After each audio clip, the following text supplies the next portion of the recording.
गुरुवर आपको बहुत बहुत धन्यवाद। आपने आपके द्वारा जो ये पहल की गई हम सब युवाओं को शिक्षित और सर्वांगीण विकास करने की, वाकई में हम सब आपके बहुत बहुत आभारी हैं गुरुवर। इसके लिए आपका बहुत बहुत धन्यवाद। नमोस्ते गुरुवर, नमोस्ते गुरुवर। आज मेरा सीए फाउंडेशन का इंटरव्यू था, वाकई में आपके आशीर्वाद से बहुत सकुशल मंगल रहा गुरुवर।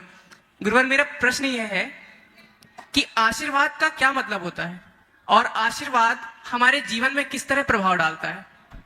और गुरुवर बचपन में माँ का आशीर्वाद, हमें जीवन में 3 लोगों का आशीर्वाद लेना बहुत जरूरी है। बचपन में माँ का, जवानी में महात्मा का यानी गुरु का, और बुढ़ापे में परमात्मा का। गुरुवर हम 2 आशीर्वाद तो ग्रहण कर पाते हैं, किंतु बुढ़ापे में परमात्मा का आशीर्वाद किस प्रकार ग्रहण करें, कृपया शंका का समाधान करें गुरुवर। बहुत अच्छा सवाल किया। आशीर्वाद का क्या महत्व है। आशीर्वाद में शुरुआत के 2 शब्द हैं, अक्षर आ और शी। आ यानी आपत्ति काल और शिव यानी कल्याणकारी। आपत्ति काल को कल्याण में बदल देने के वाद का नाम आशीर्वाद है। क्या ऐसे वचन जो आपत्ति में फंसे हुए प्राणी का भी कल्याण कर दे, समझ गए, आपत्ति को शिवत्व से जोड़ दे, उस बात को आशीर्वाद कहते हैं।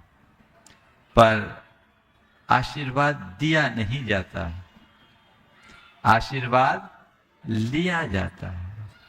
कोई तुम पर कितना भी आशीर्वाद क्यों न दे, जब तक तुम्हारे हृदय में उसे ग्रहण करने का भाव नहीं होगा, किसी का आशीर्वाद नहीं फलेगा।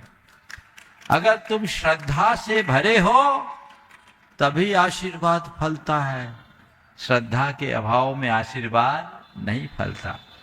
तुमने कहा कि बचपन में माँ का, फिर महात्मा का और अंत में परमात्मा का आशीर्वाद चाहिए। मैं कहूंगा जिसे माँ और महात्मा का आशीर्वाद मिल चुका है, परमात्मा का आशीर्वाद उस पर सतत बरसता है, समझ गए। तो उनका आशीर्वाद लो ताकि परमात्मा का आशीर्वाद भी बरस सके। गुरुवर मैंने कक्षा 8वीं से गुरुवर आपके सानिध्य में जुड़ा। गुरुवर हम अक्सर ऐसी जगह पर फंस जाते हैं जब हम अकेले पड़ जाते हैं और हमें हमारे गुरु की जरूरत होती है। गुरुवर हम उस दूर समय में भी हम अपने गुरु को नजदीक कैसे पाए, आपको कैसे नजदीक पाए, कृपया। देखिए ये बच्चा 2020 से नियमित शंका समाधान में श्रोता रहा है, और बल्कि उससे पहले से, और इनके ऑनलाइन प्रश्न आते रहे।